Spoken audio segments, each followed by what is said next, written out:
This is the Resilient Advisor Show with Jay Coulter.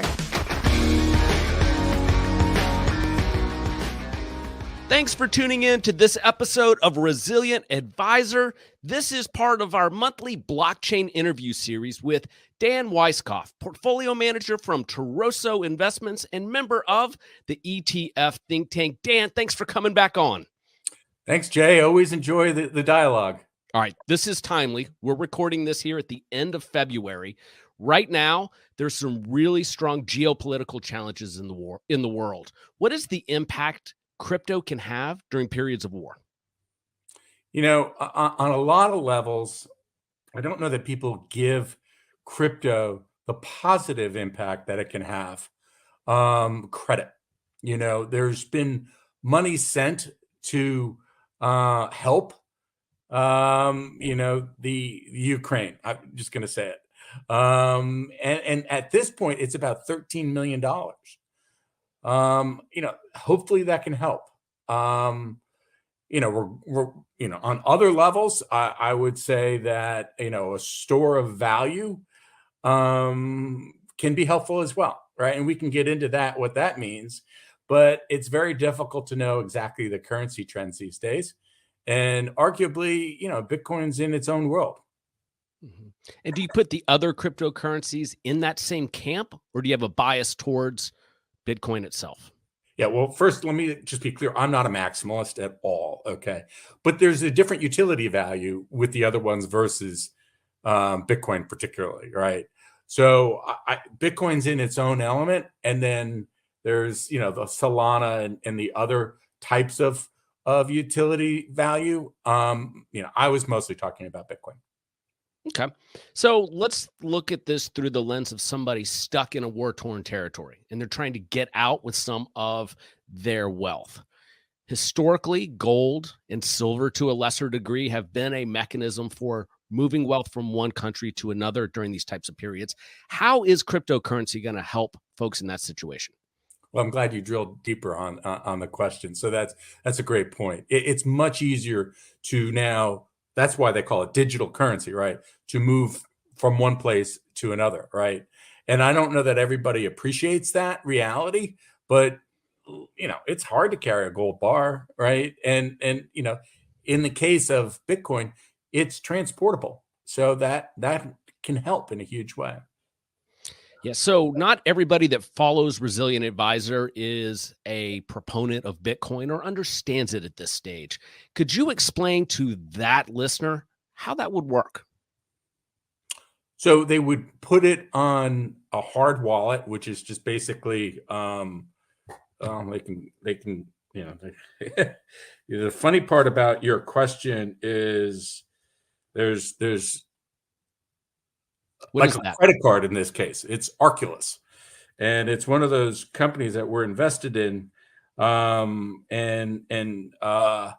they can move around with it, right? And once something is in a cold wallet, I should have said cold wallet, by the way, it's transportable, but it's separate from the chain, right? So people can't get to it, and you can move from country to country, and nobody knows where it is, but it definitely has a code associated with it, so that when they want to make a transaction, they go online and they can make that transaction, and then it goes on the chain, and then it's a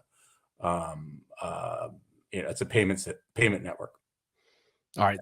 Let me unpack that a little bit, or maybe you can help us unpack that a little bit for the novices. For podcast listeners, Dan pulled out what looked like a credit card out of his wallet. What exactly was that? So it's basically a secure setup.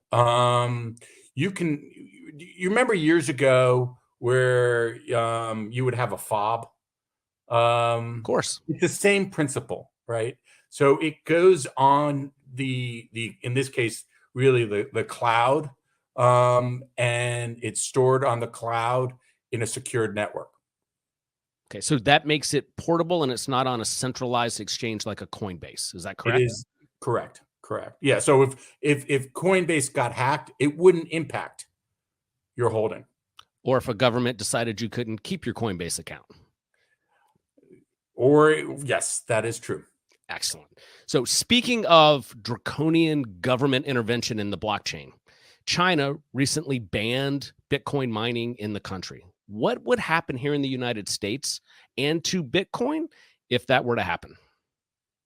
Yeah, I love that kind of question actually, because and listen, a lot of folks are short some of our names, and they're talking as if that might happen. I don't think it's a high probability. China's different than the U.S. But let me be clear on something. Actually, when I look at our portfolio, if that were to happen, we'd be impacted, but we've got a diversified basket of the crypto miners, right? So for those that were that are based with facilities in the US, we'd get hit. But for those that are not based in the US, we wouldn't get hit. And actually, they would benefit from that occurrence as a result, right? That's what we experienced when China banned it. But here's the reality. I think the US is, if anything, moving forward to encourage innovation, right? So I don't think it's a high probability of that ever happening. But we're in a good position if it were to happen.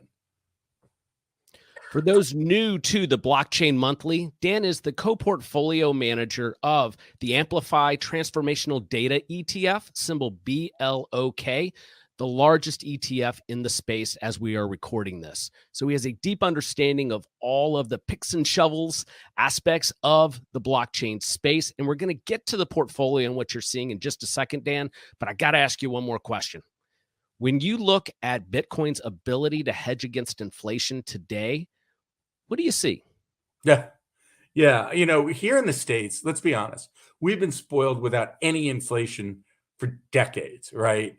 So when we think about inflation, we're getting the benefit of a strong dollar. And so it's not necessarily, a problem for us until today, right? Where we now have 7.5% inflation.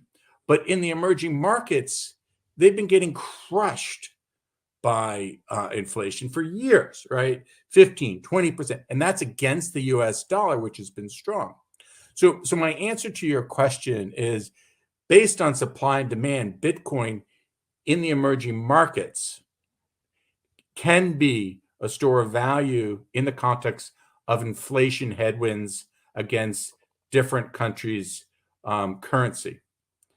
Here in the US, it's going to be less impactful because our problems on inflation are A, more controlled, and B, we aren't going to have the same type of inflation. Now, some people would argue against that just based on how we're printing the dollar. I don't have a crystal ball in the future, but our inflation rates are never going to be what they are in the emerging markets. Dan, you and your team, in conjunction with Amplify, produce a monthly report on the blockchain. For video and podcast listeners, to download a report, head over to blocketf.com. That's BLOK ETF.com. Dan, in your most recent report, you mentioned positive news flow out of several companies, one of them being Overstock. What you're thinking? Oh my goodness. Overstock is a wild stock in a lot of respects.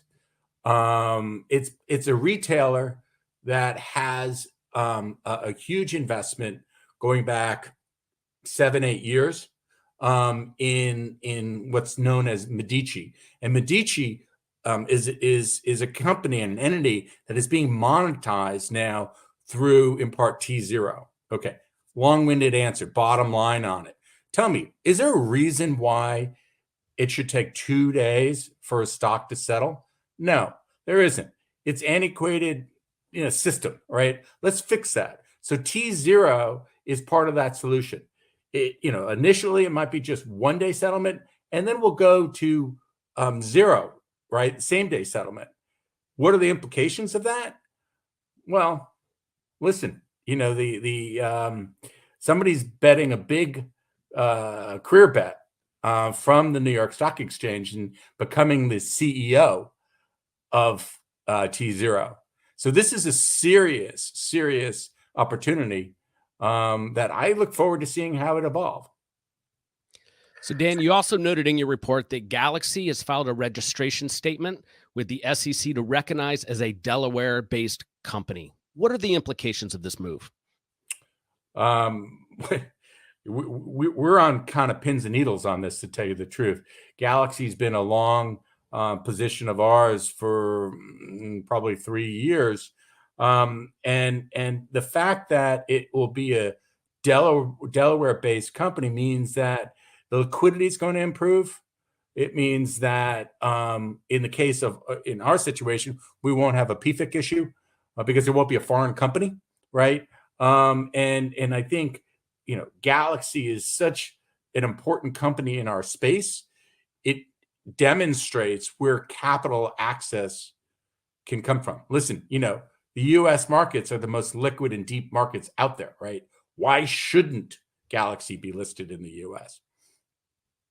Dan, you also noted in the report that you did an on-site visit with Stronghold Digital Mining. What did you learn? Yeah, Stronghold's one of those companies that was just started a couple of years back, and it is all about trying to solve the problem of dirty coal, right?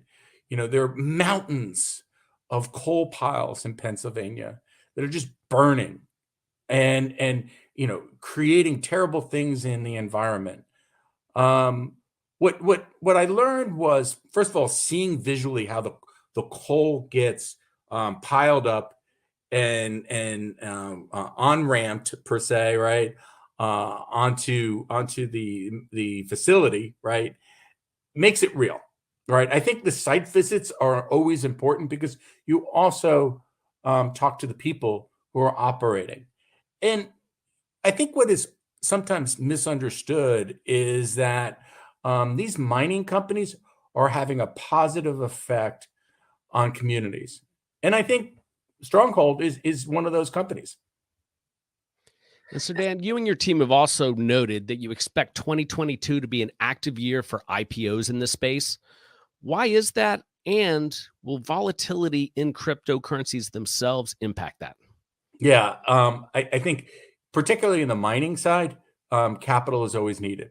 And it's needed because a lot of the companies want to hold on to the Bitcoin as they're mining for it. So they have to make a decision. Do they sell Bitcoin? Do they dilute some of their shareholders by raising money in an ATM or a secondary? Or do they take on debt, at the end of the day? I think initially mining companies are the most obvious companies that are going to be continuing to tap the markets. They're not all going to be successful in coming public. Don't get me wrong. Already we've seen some companies, not come public because they didn't like the price that they were going to get. But I think the innovation side in different ways is also going to be important because there's a huge venture capital effort in the blockchain that at some point is going to be brought forward in the way of IPOs. So, Dan, as I was prepping for this month, there was something that I really could not get my head around, and that is the economics of Bitcoin. Should we have high energy inflation and then lower Bitcoin prices? How does that impact the break-evens for these miners, and what should investors be watching? Yeah, I haven't heard back yet on energy as a result of the price increase, right? But and that might be partially because of there's long-term contracts with these Bitcoin miners, right? And they've locked in the price, and the utility companies may be absorbing some of that.